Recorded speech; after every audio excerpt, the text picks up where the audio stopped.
CTS를 시청하시는 시청자 여러분, 안녕하세요. CTS 스페셜 크리스천 초대석의 유혜영입니다. 안녕하세요. CTS 부산방송국 지사장 김행수 목사입니다. 반갑습니다. 네, 반갑습니다. 네. 목사님, 우리가 알고 있는 위대한 인물들 가운데는요, 네. 대부분 그 뒤에서 큰 영향을 준 분이 있다거나 네. 그분들의 숨은 노력이 굉장히 필요했던 것 같습니다. 네, 그렇습니다. 네.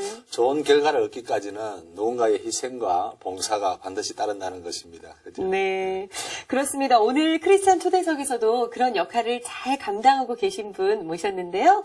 복음 전파 현장에서 남다른 노력과 헌신으로 열정을 다하고 계시는 분이시고요. 또 선교 현장을 통해서는 그 불쏘시개의 삶을 살고 싶으시다 이렇게 고백을 하고 계신 귀한 목사님 오늘 네. 자리에 모셨습니다. 만나 뵙고 귀한 은혜 시간 나눠볼까요? 목사님 반갑습니다. 우리 시청자 여러분에게 우리 목사님 소개를 좀 부탁드립니다. 안녕하십니까. 반여일동 반여장로교회 김성감 목사입니다. 저는 20년 동안 경남 함양 지리산 밑에서 신앙생활을 하다가 부산에 와서 신학을 공부하고 목사가 된 후에 18년 전에 반여장로교회를 개척하고 행복한 목회를 하고 있는 김성감 목사입니다. 네. 초대해 주셔서 감사합니다. 반갑습니다. 네. 목사님 섬기시는 반여장로교회를 이제 또 섬기고 계시는데요. 또 동네에서 또 지역에서 좋은 소문들이 많이 있습니다. 교회를 좀 자랑 좀 해주시죠. 예, 저희 그 반여일동은 전통적인 마을이었습니다. 그러다가 아파트가 들어서서 이제 전통적인 마을과 아파트가 뒤섞여 있는 그런 지역입니다. 저는 이 지역의 교회를 개척해서 먼저 그 지역과 소통하는 교회가 되려고 노력을 했습니다. 그래서 반여노인대학을 설립해서 운영했는데요. 10여 년 전부터 노인대학을 운영해서 지금 약 1,000명 정도의 학생이 등록해서 매주 목요일에 400여 명 정도가 출석해서 10개 학과에서 즐겁게 공부하고 있습니다. 그리고 지역 아동센터를 설립해서 그 초등학생, 중학생, 방과 후 학교를 통해서 다음 세대 일꾼을 키우려고 노력하고 있고요. 17년째 지역 주민들을 초청해서 사랑의 바자회를 해서 교회 문턱을 낮추려고 노력을 해왔습니다. 이제 토양 작업을 한 셈이죠. 거기다가 이제 복음의 씨앗을 뿌리기 시작했는데 지금까지 120주일 정도의 초청 축제를 통해서 지역의 많은 불신자들이 주님께로 돌아와서 일꾼이 되었습니다. 그렇군요. 지금 그 개척교회를 시작하셔가지고 목사님 굉장히 18년이라면 오랜 시간 동안 좋은 교회를 롤모델이 되고 있는데요. 지금 이제 다시 개척을 시작하거나 이렇게 이제 시작하려고 하시는 분들에게 조언을 해주신다면 어떤 조언을 해주면 좋을까요, 목사님? 저는 처음에 사람도 없었고 돈도 없었고 뭐 건물도 없었고 아무것도 없는 가운데 개척을 해서 달새교회로 5년 동안 목회를 한 경험이 있기 때문에 개척교회나 또 작은 교회 목사님들의 심정을 너무나 잘 압니다. 저희 경험을 통해서 이제 우리 작은 교회 목사님들에게 조언을 드린다면 두 가지를 좀 말씀드리고 싶습니다. 하나는 긍정적인 믿음이 필요하다. 저는 교회 개척하면서 아무것도 없었지만 전도는 된다. 교회는 부흥한다. 하나님이 하신다. 이런 긍정적인 믿음을 이제 말로 행동으로 표현했고 그래서 120주일 정도의 초청잔치를 했습니다. 작은 부흥을 하나님이 주셨습니다. 지금 작은 교회 목사님, 개척교회 목사님들도 하나님이 하신다는 긍정적인 믿음으로 하면 지금도 교회는 부흥할 수 있다. 저는 그렇게 믿고요. 또 이제 하나는 본질에 충실해야 된다. 저는 운전면허증이 없습니다. 저는 또 뭐 컴퓨터나 또 뭐 이 기계를 잘 다룰 줄 모릅니다. 제가 이제 예배, 그 다음에 말씀, 기도, 본질에 충실하려고 몸부림쳐 왔는데요. 우리 개척교회, 작은교회 목사님들이 예배와 또 기도, 말씀, 이 본질에 생명 걸면 지금도 교회는 부흥할 수 있다고 저는 믿습니다. 목사님 개척하시고 예. 5년 만에 빌딩을 이렇게 지은 걸 알고 있습니다. 예, 그렇습니다. 쉽지가 않았을 텐데 그 재정 문제라든지 여러 가지 어려운 문제들이 많았을 텐데 그 얘기 좀 해주시죠. 제가 처음에 반여 일동 은혜 유치원 지하 강당을 빌려서 교회를 개척했습니다. 그러다가 이제 29평 가정주택을 빌려서 교회를 개척했는데요. 한 5년이 지나니까 그 지역이 발전해서 상황이 그 공간을 비워주거나 사야 하는 입장에 처하게 됐습니다. 그 상황 속에 저희들이 이제 기도할 수밖에 없었는데요. 하나님 앞에 기도하는 가운데 하나님 예배당을 주십시오. 예배당을 주십시오. 기도하는 가운데 하나님 응답을 받았는데요. 하나님께서 마음에 내가 예배당 주마. 내가 하기에 너무 작은 일이다. 기도의 잔을 채워라. 주님의 분명한 음성을 듣고 우리는 그때부터 릴레이 기도, 새벽 기도, 상기도, 기도원 방문 기도, 이제 기도에 매달렸습니다.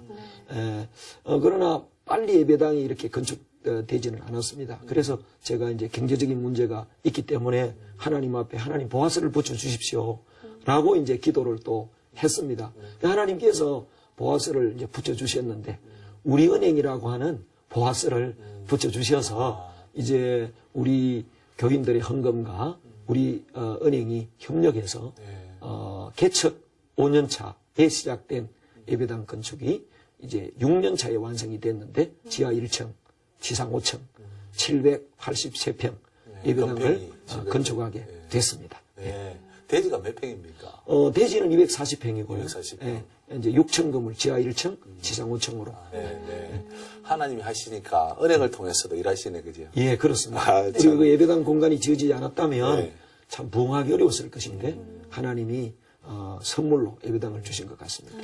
그 수십억이 드는 그 비용을 기도로 그냥 믿음으로 다 하셨다, 그죠? 예, 믿음과 기도의 선물로 하나님이 주셨다. 이렇게 저는 믿습니다. 감사합니다.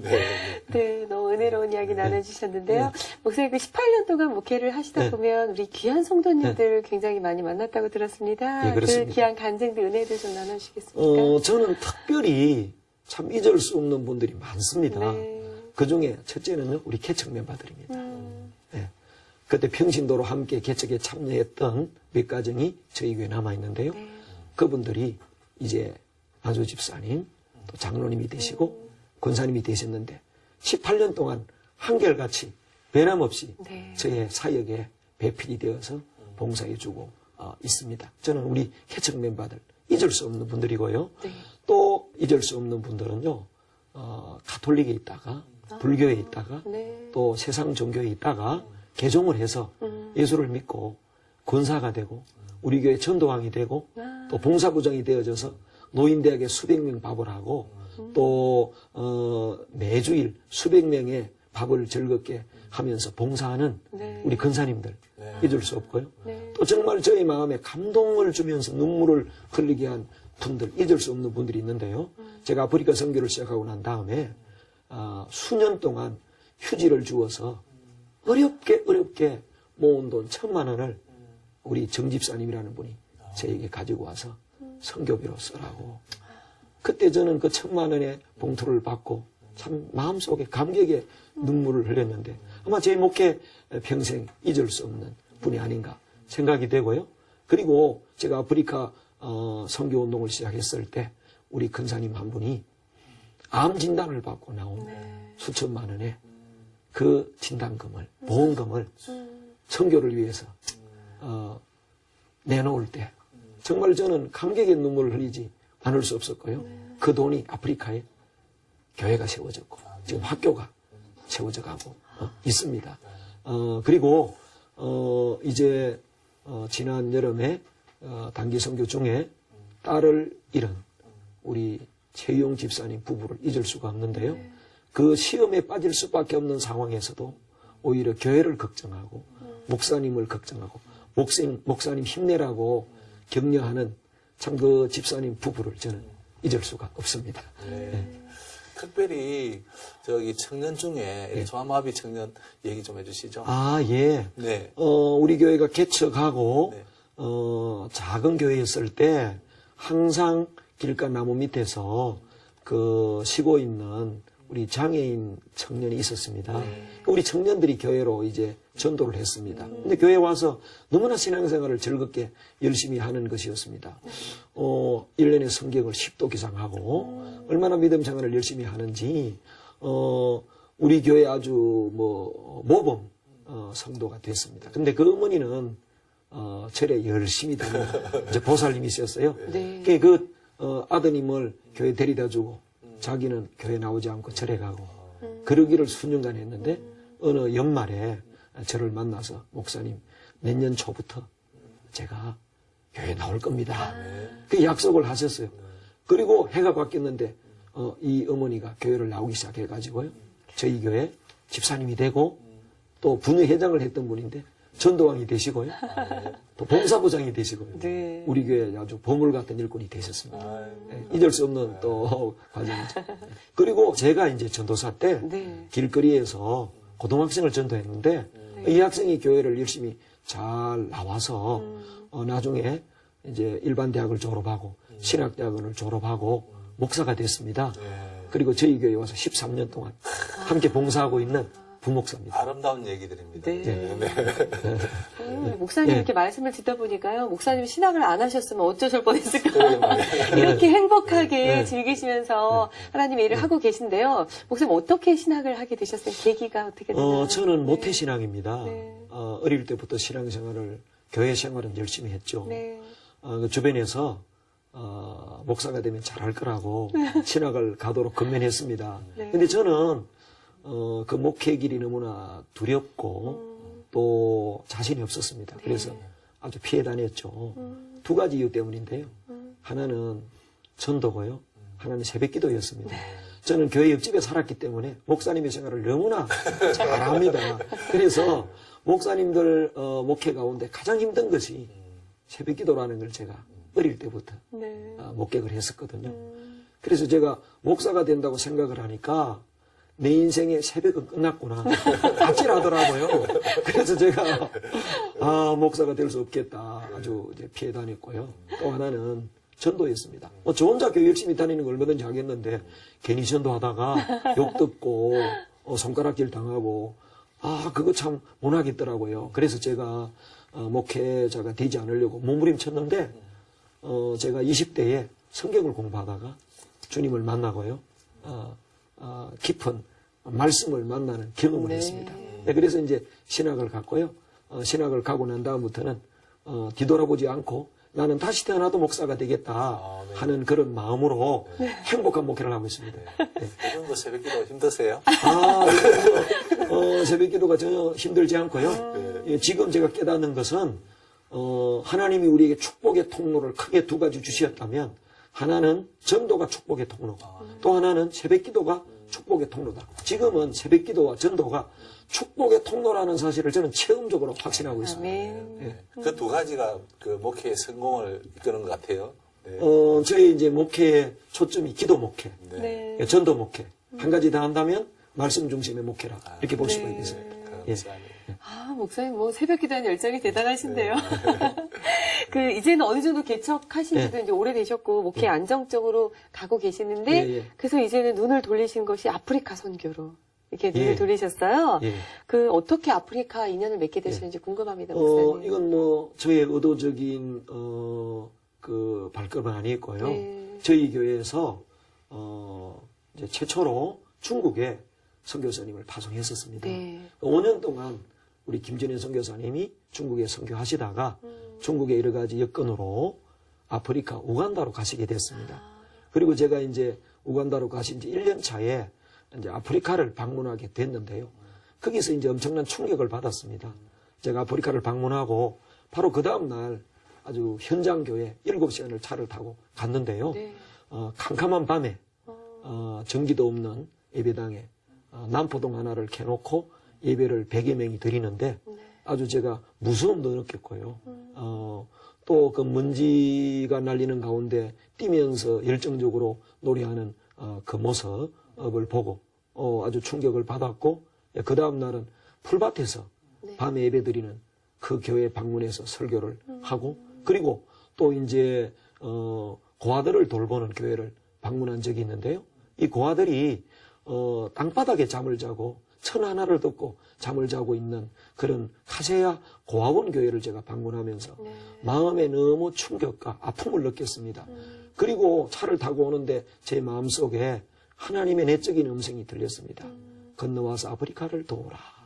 특별히 예배당이 없고 풀밭에서 또 땅바닥에서 잠을 자는 그런 고아들을 보면서 예배당 건축, 고아원 건축이 선교의 일부분이 돼야 되겠다. 그런 이제 마음에 강한 도전을 받고 아프리카 선교에 좀 이제 매진하게 됐습니다. 네. 그렇군요. 예. 그 아프리카를 가게 된 것은 이제 중국에 있던 선교사님이 예. 아프리카로 이제 갈 수밖에 없는 예. 상황과 그 얘기 좀 해주시죠. 뭐 이제 중국에서 대학생들을 대상으로 선교한 우리 선교사님들이 북경의 올림픽을 통해서 이제 단속이 심해지면서 이제 외국인들이 중국인들을 상대로 선교하기가 어려워졌을 때 이제 하나님의 섭리로 전에부터 이제 기도하던 우간다, 아프리카로 가게 된 것이죠. 지금 이제 아프리카에 또 선교를 집중하고 계시는데요. 예. 그 이제 현지에서 어떤 사역들을 하고 계시는지. 지금 몇 가지 사역을 하는데요. 첫째는 교회를 개척했습니다. 우리 선교사님들이 그 교회를 개척해서 대학생 선교를 하고 있습니다. 네, 그리고 어린이 선교를 하고 있습니다. 지금 한 130명 정도의 아주 우수한 대학생들을 지금 훈련하고 있고요.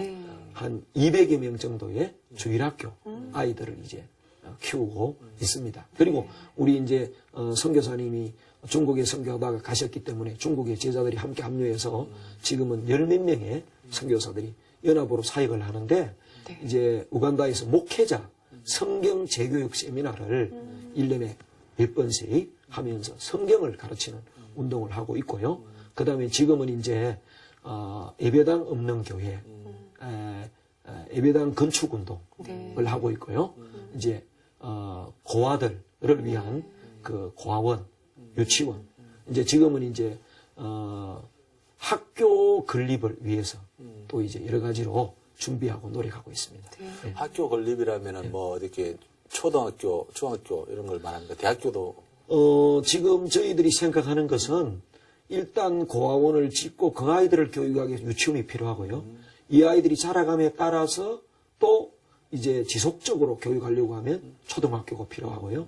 그 다음에 또 지속적으로 중학교, 고등학교까지 이제 여러 지역에 기독교 학교를 이제 계획하고 기도하고 추진하고 있고요. 또 준비하고 있고. 또 하나는 우간다 그 기독교 학교들이 있는데 이제 거의 건물들이 판자촌 수준입니다. 이제 이런 학교들 건물을 지어서 아주 경쟁력 있는 사립 크리스찬 학교로 만들어주는 그런 사역을 지금 추진하고 있고요. 진행 중에 있습니다. 지금 현재 짓고 있는 학교가 유치원과 어린이 사역을 위한 건물들을 짓고 있는 거죠. 지금 2개 유치원은 우리가 이제 설립을 해서 교육을 하고 있고요. 이제 그 아이들 중에 이제 졸업생이 생겼습니다. 그래서 아마 내년도부터는 초등학교가 시작이 될 거고요. 또 이제 현지인들이 하고 있는 학교 중에 무너져가는 학교들이 있는데 그 학교 건물 짓는 운동이 내년에 이제 또 시작이 될 겁니다. 뭐 앞으로 교회 짓기 운동과 함께 학교 건립 운동이 활발하게 일어날 걸로 생각되고 있습니다. 예. 그 목사님 지금 그게 우간다 지역에 그 이슬람이나 또 그 가톨릭은 그 건물들을 예쁘게 참 잘 지었다라고 그걸 제가 알고 있는데 우리 개신교는 어떤 상황인지. 제가 바로 그것 때문에 예배당 짓기 운동에 동참했는데요. 제가 처음 방문해서 볼 때 가톨릭이나 또 힌두교 사원이나 이슬람 사원은 크고 웅장하고 아름답게 건축이 되어 있었습니다. 그러나 우리 복음주의 교회들의 예배당은 눈에 띄지 않았습니다. 그래서 무럭무럭 찾아 가보면 흙집이거나 초가집이거나 텐트거나 또 판자촌 교회거나 또 망고나무 밑에서 예배드리거나 이런 상황이었습니다. 이 선교에 참 경쟁력이 없었습니다. 그래서 또 그 현지 교인들을 만났을 때 그들의 소원은 시멘트, 벽돌 예배당을 가지는 것이 소원이었습니다. 왜냐하면 이제 비가 오면 예배를 드릴 수 없고요. 또 비바람이 불어도 예배를 드릴 수 없고요. 이런 상황 속에 아프리카 교회 부흥이 참 너무나도 힘들다 하는 걸 이제 느꼈기 때문에 이제 그것 때문에 제가 아프리카에 더 마음과 몸을 쏟아붓게 되었습니다. 네. 지금 뭐 잠시 얘기를 언급해 주셨지만 사실 그 아프리카 우간다 사역을 하시면서 가장 마음이 아팠던 부분이 그 예배당 없는 것에 대한 굉장히 마음 아프다고 들었거든요. 네. 그것들 위해서 특별하게 어떻게 준비하고 있는 것들이 좀 많이 있다고 들었습니다. 이제 예배당 없는 문제가 외적으로 가장 큰 문제고요. 그걸 위해서 지금 이제 뭐 저희 교회가 한 300교회 직기 운동을 벌이고 있고 그중에 10%는 이제 유치원 학교를 병행해서 짓는 운동을 벌이고 있고 이것이 저희 교회만 또 머물러서 안 되기 때문에 또 한국 교회 이 선교의 일환으로 아프리카 예배당 학교 짓는 운동을 지금 벌이고 있습니다. 그래서 이제 이런 운동이 지금 번져가고 있는 걸 제가 느끼고 있습니다. 네. 사실 저희 나라도 처음에 선교사들이 들어서 제일 먼저 한 일이 학교를 짓고 교회를 짓고 했던 일이기 때문에 아프리카에 아까 이슬람이나 이런 것들은 잘 돼 있는데 교회가 없어서 안타깝다 하셨는데 그 반야장로교에서만 할 일이 아니라 교회 전체가 좀 연합을 해가지고 함께 해야 될 일이라는 생각이 들어요. 예, 맞습니다. 그 중심에 목사님이 서 계신 것 같은데요. 그래서 제가 이제 저는 큰 일은 할 수 없고 제가 항상 기도하는 것은 하나님 저를 부흥의 불씨로 삼아주세요. 하나님 선교에 꽃이 아니라 선교의 불씨가 되게 해주세요. 그래서 부족하지만 저를 통해서 이 불이 좀 번져나갔으면 좋겠다. 그렇게 기도하고 있습니다. 그 아이들이 이제 자라나서 하나님의 또 멋진 일꾼으로 사용되실 거잖아요. 맞습니다. 그 부흥의 물길을 이룰 역사의 주역들이 될 텐데 기대가 됩니다. 맞습니다. 감사합니다. 그 목사님 또 이번에 그 교회 입당 예배와 또 이렇게 아프리카에 또 이렇게 방문하는 계획이 잡힌 걸로 알고 있습니다. 언제 또 가시나요? 그 1월 말에 2주간 방문하게 됩니다. 그러시구나. 이렇게 다른 교회 성도들이나 관심 있는 분들도 같이 갈 수 있는 거죠? 예, 아마 한 몇 교회가 함께 갈 겁니다. 몇 교회가 함께 가서 몇 가지 행사를 하는데 이제 첫째는 우간다 비전센터가 지금 건립 중에 있는데요. 이제 선교센터 이제 입당 예배가 있습니다. 이번 선교센터는 이제 우리 청년 가운데 단기 선교 갔다가 순교한 그 설기 기념교회로 지어지고 있고요. 근데 지역에 6교회가 지금 건축 중에 있습니다. 6교회 입당 예배를 드리게 될 거고요. 이번에 가게 되면 아프리카 목회자 성경 세미나를 하게 되고 어린이 성경학교도 병행해서 하게 될 겁니다. 그렇군요. 그렇습니다. 목사님 이제 우간다에 몇 번 갔다 오신 거예요? 제가 5번 갔다 왔습니다. 이번에 가면 6번째네요. 이번에 그럼 6번째 가고요. 작년에 제가 안식년이었는데요. 다른 데 안 가고 아프리카 두 달 안식년을 그곳에 가서 지내셨나요? 2달 가서 보내고요. 이제 그때 가서 4개 나라를 돌았죠. 우간다, 케냐, 르완다, 사우스 아프리카 4개 나라를 돌고 왔습니다. 그래. 우리 목사님께서 특별히 저희 아프리카를 또 사랑하시는데요. 우간다를 이렇게 방문하시면서 또 아프리카 선교에 있어서 예배당과 함께 가장 시급한 문제가 있을 것 같아요. 어떤 것들이 있을까요? 참 우간다도 가난한 나라고요. 아프리카는 참 가난한 나라입니다. 하나님께서 자연환경을 참 아름답게 주셨는데 제가 볼 때는 종교적인 문제인 것 같아요. 너무 가난합니다. 그런데 물질적인 가난보다 제가 느낄 때 더 큰 가난이 있습니다. 그것은 영적인 가난인데요. 말씀에 기가를 당한 가난입니다. 너무나 말씀에 무지합니다. 그래서 예배당 짓는 운동보다도 저는 더 중요하게 생각하는 것은 말씀 운동인데요. 그래서 목회자 성경 재교육 운동을 지금 벌이고 있습니다. 우리 선교사님들이 열심히 하고 있고 저도 배후에서 돕고 있습니다. 그래서 아프리카에 가장 지금 참 힘들고 어렵고 고통당하는 부분이 말씀이 없다 하는 겁니다. 그래서 예배를 2시간 드리는데 1시간 반은 찬송하고 뭐 10분, 20분 설교하는데 저는 굉장히 열정적인 예배로 봤습니다. 그러나 제가 깊이 가서 보면서 말씀이 없기 때문에 예배 시간의 대부분을 찬송으로 보내는구나. 그래서 먼저 목사님들에게 말씀 성경 교육을 해서 목사님들이 풍성한 말씀으로 준비되면 아프리카 교회들이 이 말씀의 기가를 해소할 수 있겠다. 그래서 저는 그것을 더 크게 생각합니다. 목사님 그 마음 아픈 일도 선교하시면서 선교 현장에서 겪으셨다고 들었습니다. 아까도 목사님 예. 말씀 중에 잠시 언급을 예. 하셨는데 예. 21살의 젊은 자매님이 또 아프리카 선교 중에 순교를 했다고 들었습니다. 예. 가슴 아프시겠지만 그 얘기 좀 나눠주실까요? 예. 제가 이제 처음에 아프리카를 가서 너무나 충격을 받고 우리 청년들에게 성경 공부를 하고 아프리카 이야기를 하기 시작했고 교인들에게 아프리카 일을 시작했습니다. 그랬더니 우리 청년들이 아프리카 단기 선교를 참여하겠다고. 네. 그래서 매년 여름 방학에 우리 청년들이 그 멀고 먼 또 많은 경비가 드는 아프리카 단기 선교여행에 참여를 했습니다. 첫 해에 15명이 갔다 왔고요. 네. 이제 올해 청년들과 함께 이제 35명의 단기 선교팀이 우간다를 방문했습니다. 그런데 그 가운데 21살의 최슬기 자매도 함께 동참을 했는데요. 네. 첫날 잘 도착을 해서 도착 예배를 드리고 우리가 일찍 잠을 자고 시차 때문에 일찍 일어나서 둘째 날 선교지로 출발하는데 갑자기 상황이 발생했습니다. 네. 예. 우리 슬기 자매가 몸에 이상이 왔는데요. 그만 심장마비로 그 우간다 땅에 생명을 바치게 된 것입니다. 그 일로 인해서 우리는 아무것도 할 수가 없는 응급 상황이 발생해서 모든 선교를 중단하고 이제 병원에서 우리가 울면서 기도하면서 대기하게 됐습니다.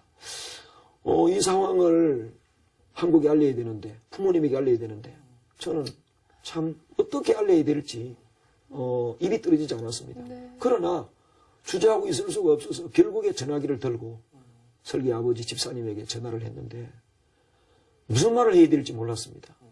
그래서 삥삥삥 돌리다가 20-30분 만에 참 의사의 진단으로 설기는 사망했다고 하는데 어떻게 해야 되겠느냐. 참 떨어지지 않는 입을 열어서 사망 소식을 전했을 때 우리 설기 아버지 최영 집사님은 눈물을 흘리면서 뭐라고 말을 하지 못했습니다. 그리고 우리는 선교를 다 포기하고 한국으로 철수하려고도 생각하고 그 부모님의 결정에 따르기로 하고 눈물로 기도하고 있었습니다. 한두 시간 기다리는 시간이 제 55년만큼 길게 느껴졌습니다. 그런데 한두 시간 만에 한국에서 연락이 왔는데 설기 부모님으로부터 설기 장례식을 절차에 따라서 진행하고 단기 선교 일정은 한치의 차질도 없이 그대로 진행하십시오. 저는 그 음성을 하나님의 음성으로 들었습니다. 우리 모든 선교팀은 감동의 눈물을 흘리면서 5시간 만에 선교지로 출발했습니다. 그래서 7시간 달려서 선교지에 도착했을 때 이미 해가 지는 시간이었습니다. 그런데도 그 입당 예배를 준비하고 있던 그 교인들이 수백 명이 전혀 집에 가지 않고 그때까지 기다리고 있는 것입니다. 그래서 우리는 입당 예배를 드리고 이제 감격의 선교를 시작해서 2박 3일 선교 일정을 마치고 다시 캄팔라로 돌아와서 한국에서 온 설기 부모님과 함께 설기 화장식을 화장 예배를 드리고 이제 일부를 그 우간다에 뿌리고 일부는 한국으로 이제 가지고 와서 한국에서 다시 장례식을 하게 됐어요. 그때 우리가 35명이 단기 선교를 갔는데요. 설기 1명이 죽고 34명이 남았습니다. 근데 한국에 돌아올 때는 36명이 왔습니다. 설기 1명이 천국으로 가고 부모님이 설기 대신에 단기 선교에 동참해서 36명이 한국으로 돌아오게 된 것입니다. 제 목회 가운데 가장 충격적이고 감동적인 그런 단기 선교를 이제 경험하게 된 것이었습니다. 참 지나간 얘기지만은 예. 참 이거는 엄청난 그 목회의 데미지가 될 수도 있고 또 목회에 엄청난 그 에너지와 이 힘들이 빠질 수 있는 그런 상황이었는데 어떻게 그렇게 극복할 수 있었습니까? 첫째는 하나님의 위로와 은혜였고요. 네. 두 번째는요, 우리 설기 부모님, 최영 집사님 부부의 그 참 욥과 같은 참 위대한 신앙이었다. 저는 그렇게 생각하고요. 이 일이 생기고 난 다음에 저는 목회를 포기하려고 했습니다. 정말 절망적인 상황에 우리 교회 시험이 될 수도 있고요. 또 너무나 저 자신이 참 지치는 상황에 떨어질 수밖에 없었는데 우리 하나님의 위로와 또 설기 부모님이 목사님 힘내세요. 위로하는 그 위로, 그리고 장례 예배를 통해서 성령님께서 우리 교인들과 유족들과 참여한 모든 조문객들을 다 치유하시고 쓰다듬으셨습니다. 그래서 설기 순교 이후에 불과 2, 3주 만에 하나님이 우리를 치유하시고 우리 교회는 아무 문제 없이 오히려 선교에 야성이 생겼다고 할까요? 이제 우리 청년들도 그렇고 저도 죽음을 초월한 어떤 선교적 그 각오를 가지게 된 거죠. 하나님은 합력해서 선을 이루신다. 그렇게 생각이 되고요. 이 설기 선교 이후에 불과 몇 달밖에 안 됐는데 1년 동안 해야 될 선교를 다 지금 이루었습니다. 왜냐하면 이 일로 인하여 설기 기념교회가 세워지게 됐고요. 9월 달에 설기 유치원이 세워졌습니다. 그리고 설기 기념 선교센터가 지어지고요. 1년 해도 힘든 6개 지교회당이, 지역 예배당이 건축이 지금 90% 완료됐습니다. 그래서 참 하나님께서 이 설기의 순교를 선교의 불씨로 사용하시는구나. 저는 그런 확신을 가지게 됐습니다. 하늘의 미랄이 땅에 떨어져서 썩음으로 또 이렇게 많은 열매를 맺는군요. 예, 맞습니다. 저는 또 더 감동적이었던 것이 그 슬기 부모님께서 맞습니다. 또 선교 헌금으로 예. 그 다 바쳤다고 또 들었어요. 예, 사실 딸의 죽음을 이렇게 감당한다는 것 자체가 너무나 힘든 일이거든요. 그런데 참 오히려 하나님의 섭리로 받아들이고 교회를 위로하고 또 목사를 위로하고 그리고 이제 보험으로 나온 그 돈을 이제 다 선교비로 바쳐서 이제 그 물질이 기초가 되어져서 설기 유치원과 설기 기념교회 우간다 선교센터가 세워지게 됐고요. 또 그 설기 그 가족들 친인척들이 예배당 짓기 운동에 동참해서 지금 몇 교회가 지어지고 있고요. 또 우리 설기 아버지 주변에 많은 사람들이 아프리카 예배당 짓는 운동, 학교 짓는 운동에 동참하겠다고 지금 마음을 모으고 있습니다. 너무나 감사한 일입니다. 참, 그, 이 위기가 더 기회가 되었다는 것이 참 실감 나는데요. 네, 맞습니다. 참 많은 교회들이 교회 어려움이 생겼을 때 그걸로 인해서 목사님들이 목회를 못하거나 또 교회가 어려워지는 사항들이 많이 있는데 참 하나님의 섭리와 은혜라는 생각이 들고요. 저도 참 딸을 키우고 이렇게 자녀를 키우지만은 이 얘기를 들으니까 참 제 자식 같은 느낌에 참 가슴이 메어지는데요. 참 대단하십니다. 제가 참 눈물이 많이 없는 목사인데요. 설기 순교로 너무 많이 울었습니다. 정말 그리고 하나님께서 저를 채찍질하는 것을 느꼈습니다.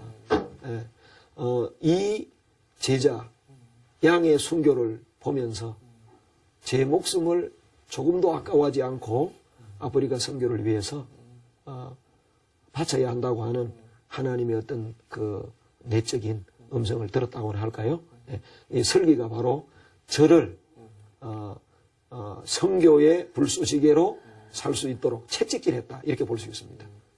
목사님도 그렇지만 성도들이 우리 설기 자매를 통해서 우리가 선교의 중요성과 또 한 영혼이 하나님 앞에 이렇게 드려진 것에 대해서 다 공감하게 되고 참 이제 교회가 참 아름답게 세워지겠다는 생각이 참 들거든요. 그래서 참 우리가 많은 그리스도인들이 이분들을 좀 본받았으면 좋겠다는 그런 생각이 문득 듭니다. 제가 바로 그 기도를 합니다. 하나님, 우리 한국교회 성도들이 적어도 우리 설기 부모님, 최용 집사님 같은 성숙한 신앙의 성도들이 되게 해주세요.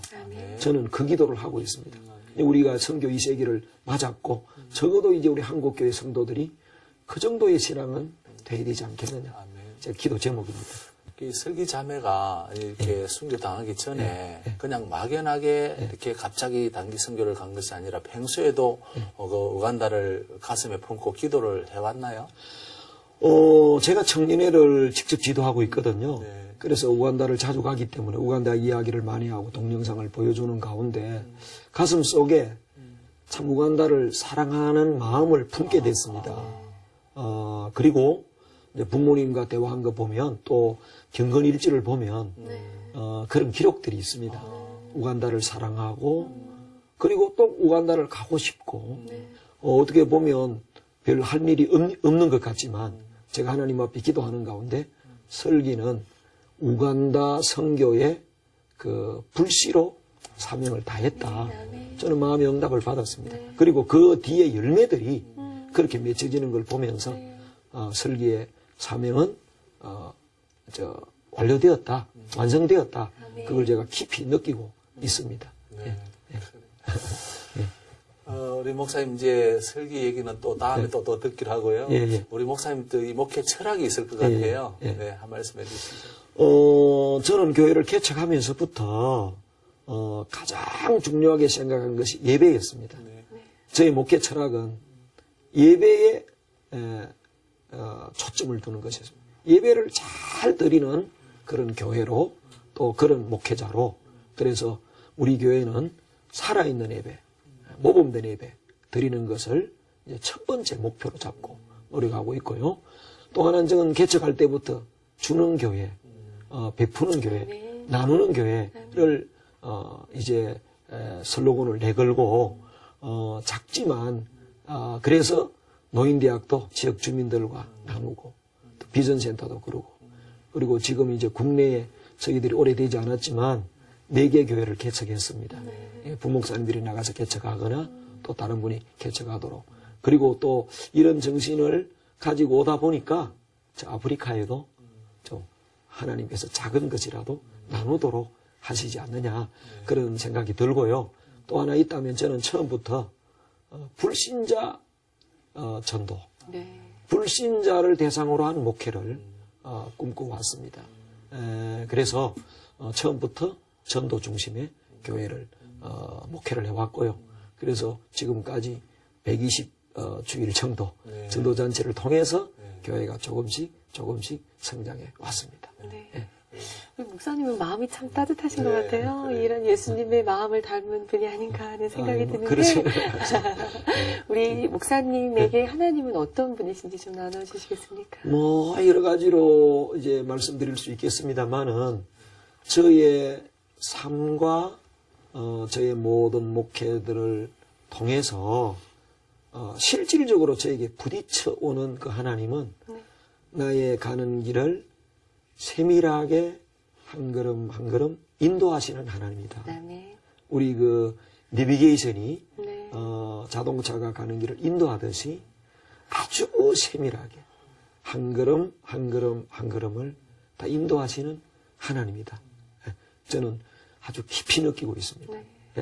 아주 사소한 일, 제가 목회길로 들었을 때도 하나님의 메시지, 음성을 또 교회를 개척할 때도 또 선교사를 파송할 때도 또 아프리카 선교를 할 때도 교회를 개척할 때도 모든 것 세밀하게 한 발자국 한 발자국을 인도하시는 하나님이고 그 인도하시는 하나님을 따라갈 때 큰 어려움과 위기들을 만나지만 별로 두려워하지 않은 것은 이 인도하시는 하나님은 실수하지 않으시는 하나님이다. 그걸 제가 이제 깨달았고요. 지금 또 느끼는 것은 나의 갈 길을 온전히 인도하실 하나님이다. 그래서 제가 이제 가슴 깊이 느끼는 나의 하나님은 나를 가장 온전한 길로 인도하신 하나님이고 앞으로 인도하실 또 하나님이시다. 그렇습니다. 지금 목사님 선교 현장에서 많은 분들이 선교를 해야 한다 이렇게 말들이 나오고 있는데요. 선교의 방향성에 대해서 목사님이 좀 이야기를 나누시면 좋을 것 같습니다. 저는 선교사가 아닙니다. 그런데 이 선교 현장을 많이 가다 보니까 선교가 좀 이랬으면 좋겠다 하는 그런 느낌이랄까요? 이런 것들이 몇 가지 있는데요. 제가 생각하는 선교의 방향, 집중 선교입니다. 이제 많은 우리 한국 교회들이 너무 많은 곳에 이렇게 선교하다 보니까 선교가 분산이 됩니다. 목회도 그렇잖아요. 전도 중심의 교회도 하고 기도 중심의 교회도 하고 제자 훈련 중심의 교회 여러 가지 하다 보면 한 가지를 온전히 하지 못합니다. 수십 나라 이렇게 많이 선교하다 보면 사실 깊이 선교하기가 어렵다는 걸 제가 깨닫고 저는 선교의 포커스를 아프리카에 두고 있습니다. 그리고 아프리카 가운데에서도 우간다를 핵심 선교 나라로 잡고 있습니다. 그러다 보니까 제가요, 2달 우간다에 있고 5번 우간다를 가는 가운데 어떤 면으로 우간다 좀 준 전문가가 된다고 할까요? 우간다의 선교 전략을 어떻게 해야 되는가? 네. 이걸 제가 깊이 느낄 수 있었습니다. 근데 제가 만약에 뭐 아시아의 10개 나라를 다니면서 한다면 아마 깊이 알지 못하고 피상적으로 선교하지 않겠느냐. 그래서 저희 교회는 다른 나라를 안 하는 것은 아니지만 집중 선교, 그 다음에 연합 선교의 중요성을 제가 굉장히 많이 느낍니다. 선교는 혼자 할 수 없는 것이거든요. 그래서 저희들 하나님이 섭리 가운데 우리 한국의 선교사님, 그 다음에 중국의 선교사님들이 함께 연합을 하고 있고, 이제 우간다, 르완다, 또 현지 목회자들이 함께 연합해서 하다가 보니까 아주 작은 힘을 쏟아부었는데 생각보다 많은 열매를 맺고 있는 것을 느끼고 있습니다. 그래서 뭐 이런 것들을 좀 참고하면 선교에 좀 효율적인 네. 선교가 이루어지지 않겠나 이런 생각을 하게 됩니다. 네. 목사님 오랜 시간 참 많은 은혜 나눠주셨는데요. 마지막으로 기도 제목과 비전 있으면 나눠주시겠습니까? 제가 이제 기도 제목은 이제 국내를 위한 기도 제목과 네. 또 이제 세계를 위한 기도 제목이 있는데요. 하나로 묶으면 하나님 저를 그 부흥의 불씨로 사용하여 주옵소서. 2가지 부흥의 불씨인데요. 하나는 한국교회, 지금 전도가 안 되고 부흥이 어렵다고 하는데 큰 부흥은 모르겠지만 한국교회, 특별히 작은 교회, 80%의 작은 교회들 부흥하는데 부족한 종이 작은 부흥의 불쏘시개가 좀 되게 해달라. 이런 기도를 제가 하고 있고요. 또 하나는 선교의 불씨, 특별히 아프리카 선교의 불씨가 되게 해달라. 그렇게 기도하면서 구체적으로 300교회 짓기 운동을 하나님이 이루어 주시고 여기에 한국의 많은 교회들이 동참하게 해 주십시오 하는 기도를 하고 있으면서 저는 또 결단을 내 목회의 10%를 아프리카에 드리겠습니다. 이렇게 기도하고 있습니다. 네, 목사님 그렇게 응답되어지도록 저희가 함께 기도하겠습니다. 귀한 시간 자주셔서 감사드립니다. 감사합니다. 안녕히 돌아가세요. 네. 네, 오늘 목사님 만나 뵙고 정말 귀한 은혜의 시간 나눴는데요. 복음화 되기까지 정말 많은 분들의 피 흘림이 있었고요. 우리가 그 마음을 잃어버리지 않아야겠다는 생각 듭니다. 네. 목사님께서 선교의 불쏘시개가 되겠다고 말씀하셨는데요. 우리의 작은 힘과 노력을 하나님께 크게 쓰시리라 확신합니다. 아멘. 아울러 또 우리 목사님의 기대와 같이 우간다가 하나님의 나라가 세워지고 부흥하는 것을 기대해 봅니다. 아멘. 이번 한 주간도 성령 충만한 한 주 되십시오. 안녕히 계십시오.